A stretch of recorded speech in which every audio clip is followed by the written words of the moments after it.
This is log entry BT01. Alfred has encouraged me to make time for this. A personal record feels meaningless when there's so much work to be done. But he doesn't ask me for much. So, it's been a year since I came back to Gotham. There was always darkness in this city. It used to be insidious. Now it's out in the open. The police ignore violence and embrace corruption. Someone had to do something. Batman felt necessary. A year later, it's clear he is necessary. He's the one who speaks the only language Gotham's enemies understand. Violence and fear. It's working. I'm starting to rein in the chaos. But I need to be more careful. Batman is always on the edge of a knife. If I let him go too far, he becomes one of them. That can't happen. Batman can't kill criminals. He needs to demonstrate a higher standard. As Alfred put it, surrendering to violent impulses is easy. Controlling them is what takes courage. Gotham doesn't need a Batman with blood on his hands. I'm doing my best. But there's always room for Batman to improve. Not all of these criminals need to be hurt. Some of them just need help. Alfred was right. This did make me feel a little better. Or at least, I think I understand all of this more. Maybe this record will be useful someday. If I ever have doubts about Batman, Gotham, or any of it. But that's definitely for later. For now, Batman has so much left to do.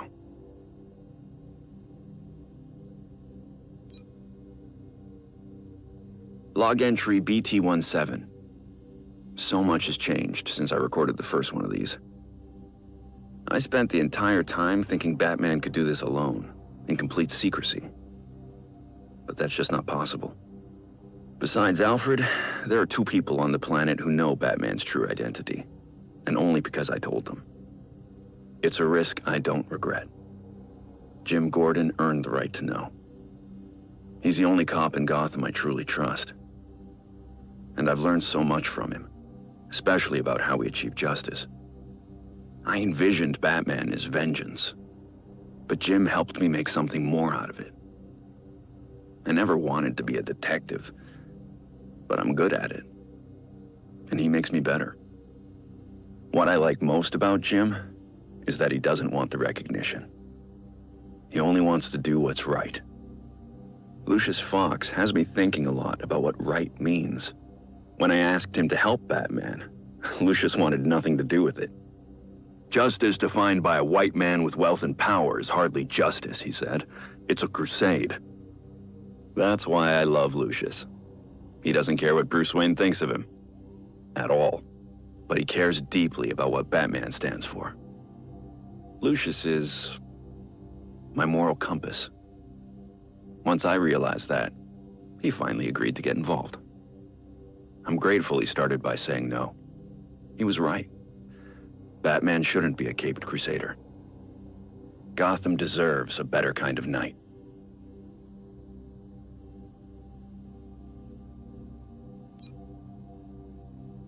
Log entry BT28. It's New Year's Eve at... I suppose it's New Year's Day. Anyway, Alfred asked about my New Year's resolution. What does Bruce Wayne want to achieve this year? I didn't have an answer for him, so he locked me down here with my tea until I figured it out. Batman's purpose is clear. Mine isn't. Besides Batman, there's not a lot I care about. I didn't love saying that out loud. Makes me sound like one of them. The tricksters and clowns and gangsters across Gotham who... I can't even talk to myself without talking about Batman. But protecting people. It's all I'm good at. Maybe that's it. I'm spending this fortune on Batmobiles, building this enormous cave. Meanwhile, Gotham has problems Batman can't solve. But Bruce Wayne might be able to. Jim Gordon's worried about being able to put his daughter through college. Lucius mentioned how great it would be to have a foundation that helps disadvantaged youth study tech. I could take the hint. Then there's always providing relief for the homeless. The Dark Knight works alone, but Bruce Wayne doesn't have to. So, I suppose my resolution is to invest in other people. Alfred will like that. Maybe enough to let me back upstairs and let me sleep in my bed. Because that medical gurney is really uncomfortable.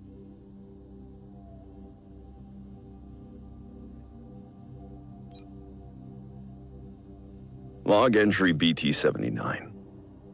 In a move that surprises even me, I've hired Harley Quinn as a research partner.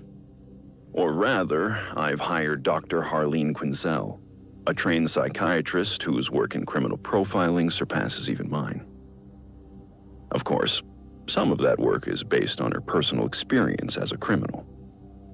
While this aspect of her history is impossible to overlook, in this instance, it's invaluable. It took less convincing than I thought to gain her cooperation. A chance to do good, small honorarium, and a ride in the Batwing were all the perks she requested. My contacts tell me Harley is comfortably installed at Blackgate. It's genius on her part. No one will suspect her presence, even if she's not actually serving a sentence right now. It puts her in the perfect location to carry out the research I need. It does also put her back into the criminal lifestyle we'd all prefer she left behind, but I will check in on her progress occasionally. I've given her the pattern I'm looking for. She's positioned to comb the records and profile the subjects. They, if they really do exist, won't be looking for Harley. And I'll keep it that way. Not a whispered word is said.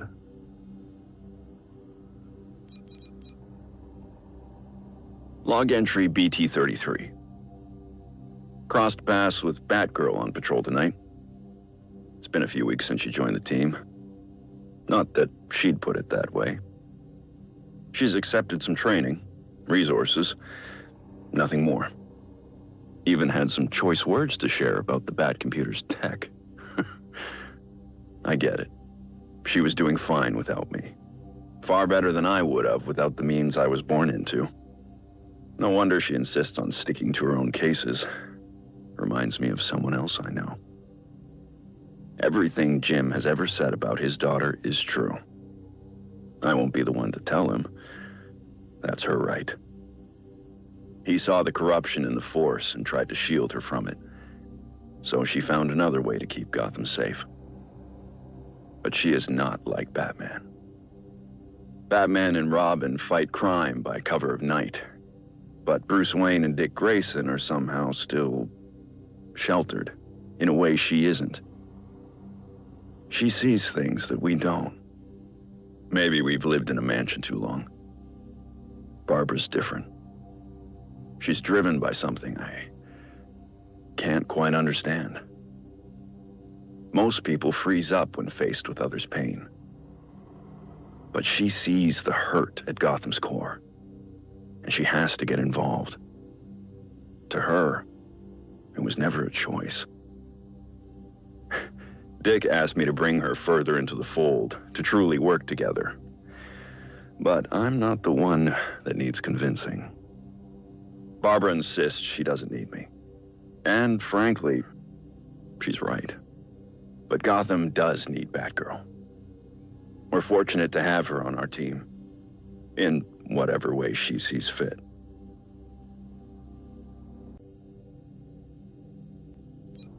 Log entry BT-66. Earlier this week, I confronted Basil Carlo, otherwise known as CLAYFACE. It didn't go as I had hoped. I keep asking myself, could I have been faster? Maybe. Led him away to safer ground. I'd been over the footage. No. He had several hostages at the reservoir. There was no time for backup or for elaborate plans. We fought, and he lost his footing. I couldn't stop him. When he hit the turbine, it confirmed what I had feared. One of us was going to die that night. But Basil always had a sense for the dramatic. An epic confrontation in front of an audience would have fit his plans. As he put it, it was most important to be seen. Looking back at the footage of the fall, I remembered one of Basil's earliest roles, a bit part in an adaptation of a Sherlock Holmes story. I compared the footage to his early film, and the staging was nearly identical. Now I wonder if he didn't cast himself as Moriarty to my Holmes, with that reservoir as Reichenbach Falls. Or, more in keeping with his ego, he cast himself as the hero. I'm going to continue studying Basil's DNA. If what I suspect is true, it's possible that some part of Clayface is still out there, alive. But what could be left of him? Log entry, BT42. Alfred, I can't do this. Not now. If you don't make time for this now, Master Bruce, then when will you? Take all the time you need.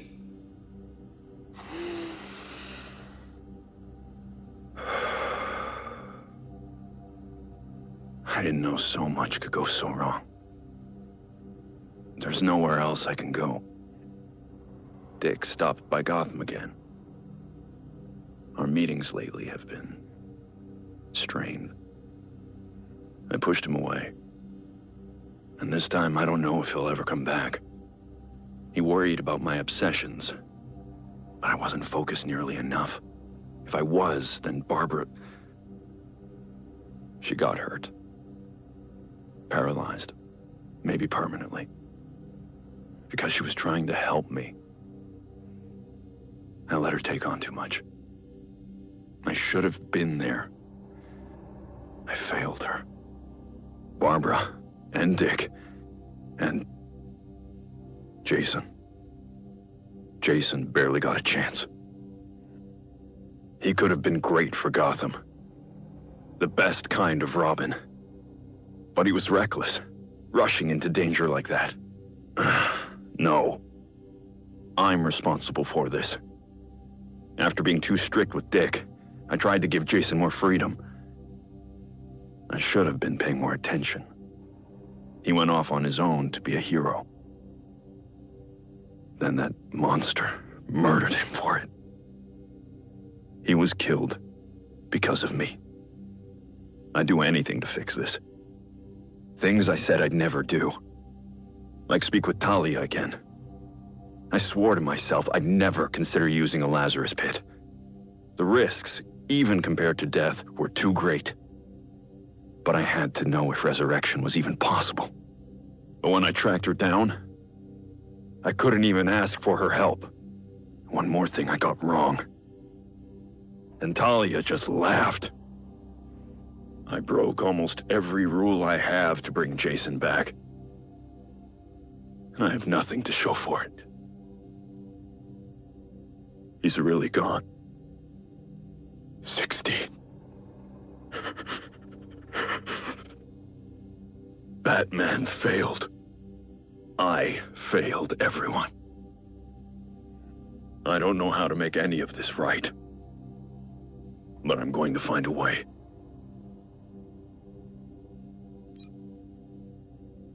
Log entry BT70. I don't often have dreams. But this morning, I woke up from one about Nightwing. Dick came back to Gotham. We sat right here in this room, together. He let me explain myself, apologize for pushing him away. I found all the words I should have said before he left. That's how I knew none of it was real. He asked me about something we used to talk about. Batman's legacy.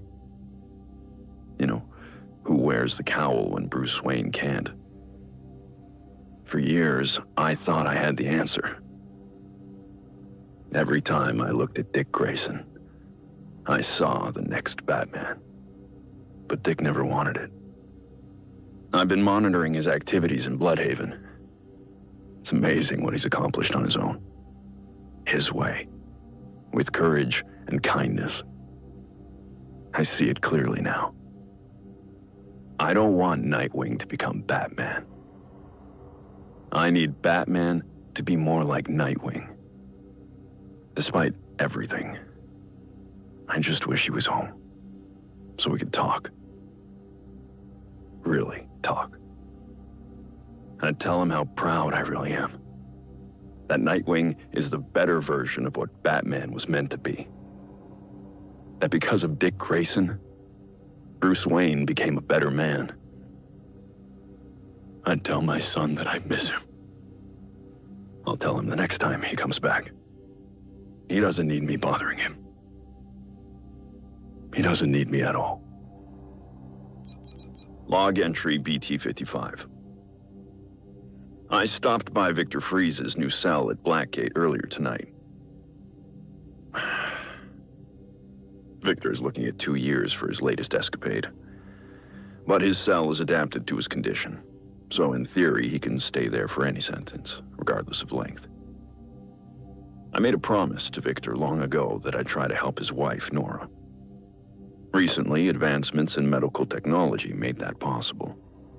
As much as I was glad to help Nora herself, I had also hoped that helping her would encourage Victor to change his ways. But after her successful decriminalization and treatment at Gotham General, Nora wanted no part of their previous relationship. She recognized what I'd been reluctant to accept. Mr. Freeze has embraced his identity as a villain and is loath to give it up. At her request, I safely relocated Nora. Her instincts were right. His response was violence. I subdued him and brought him to the GCPD. Victor now insists that Nora rejected him due to his condition rather than his actions. He asked for my help in finding a cure. I agreed. I've looked at my work for Nora. I think I can do it. That will let him live more comfortably.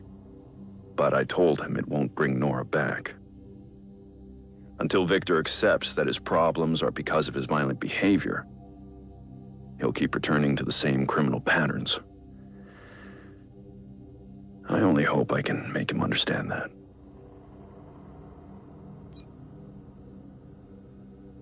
Log entry BT-57. It's been 2 months since I confronted Red Hood. Wanted criminal, confirmed killer. Jason. At first, I didn't want to believe it.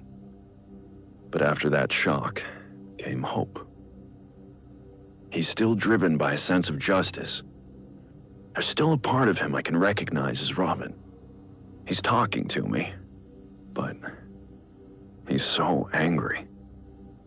Not so much at his murderer, but at me. I deserve his anger. He was just a child when I put him in harm's way. I pushed him too hard, too fast. He's made it clear that he'll never let go of his desire for vengeance. But he's come to understand that violence has its limits. I can only be grateful Jason's meeting me halfway. He's accepted counseling. We're finding a way to move forward. He's even suggested we work on a new kind of pistol for him, together. Something that's more bat-friendly. I have some reservations about that, but he insists it's possible, and his prototypes are promising. He's making an incredible effort to come back from that cliff. To be a better man. So far, I've been unable to find out what happened between Jason's murder and his appearance on Gotham streets as the Red Hood. His amnesia seems total, but not necessarily irreversible. Maybe with time he'll remember. Alfred and I ran every test we could think of. The last one confirmed my suspicions. We found evidence he'd been exposed to a Lazarus pit. Was Jason revived by Raish? Talia. Another faction or cult. Raish has healed his injuries, no matter how severe, in Lazarus Pits. Ongoing exposure has rendered him practically immortal, though at the cost of his humanity.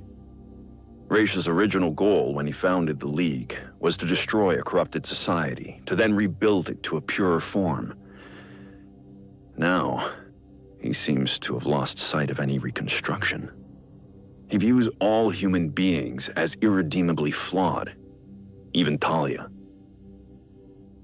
For all his anger, Jason is nothing like that. My working theory is that a single short exposure to a Lazarus Pit won't cause a permanent shift in personality. But I need to learn more. For Jason's sake. I won't lose him again. Log entry BT-49. 6 months since Tim Drake showed up. This kid not only figured out Batman's identity, but connected every dot.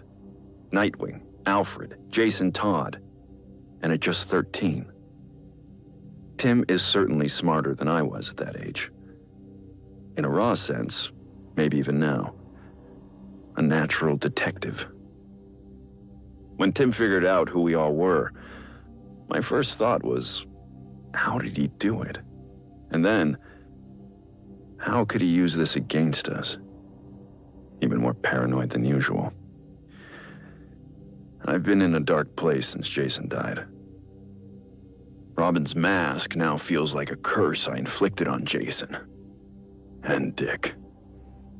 Tim wants the mask anyway. He says Batman needs Robin. Alfred and Dick just encourage this. They insist Tim just wants to help. There was a time I thought that I was helping Dick. Certainly thought I was helping Jason. If it were only that simple. Tim thinks everything has an answer. He has this absolute enthusiasm I can't possibly match.